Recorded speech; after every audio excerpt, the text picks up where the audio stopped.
The Grand Prix of Miami, 10 years and still growing. We've gone from this to this. From hydroplaning on Biscayne Boulevard to heart-stopping action in Bicentennial Park. From near disaster in 1983 to the most prestigious event in IMSA racing.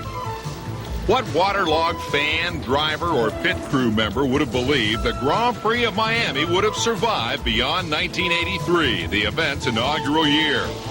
Ralph Sanchez and Miami Motorsports set out to put Miami on the big-time auto racing map. They could have been forgiven if they had just walked away, but they didn't.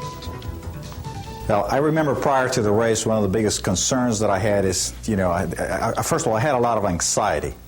Will this work? Will the asphalt come up? Will these cars that had never, ever raced on a street circuit, could they put on a good show?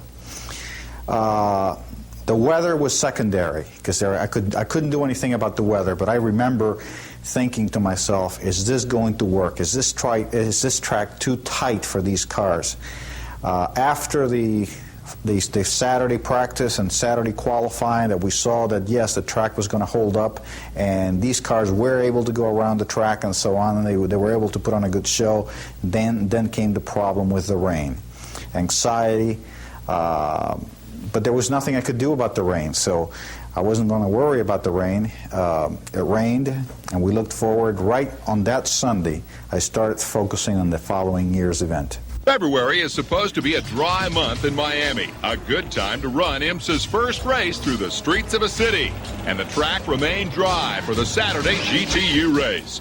But by Sunday, Miami was socked in. The morning GTO race was run in rain, and Mother Nature seemed to be saying, you ain't seen nothing yet. The rains continued as pole sitter Al Holbert led the exotic Camel GT cars to the green flag.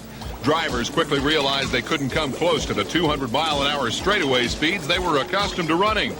Danny Angayas learned that the hard way. Trying to find that extra second, 1 more mile an hour, meant a hard meeting with the wall and an early retirement. Danny was leading at the time. Another car gets loose, dropping position, but not sheet metal or fiberglass.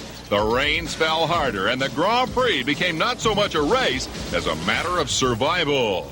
I remember when I was scuba diving in Italy, and I think it was the same. I could see much better under the water than here. Speeds plummeted. 50 miles an hour became risky. Parts of the Biscayne Boulevard course started to flood. While some drivers made pit stops seeking tires that would better grip the rain-soaked streets, leader Al Holbert remained on track. After 27 laps, conditions had become so intolerable, the cars had to be flagged off the track. Fire trucks and other vehicles appeared on the circuit, trying to find ways to remove water from the low spot. There was just too much water. The rains continued, and as the few race fans who braved the downpour slogged to the exits, the race was declared over. Al Holbert, the winner.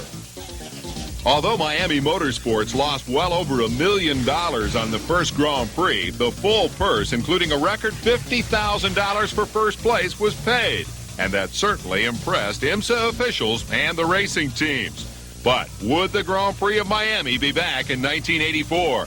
Were Ralph Sanchez's pockets deep enough? Could he overcome the disappointment of '83?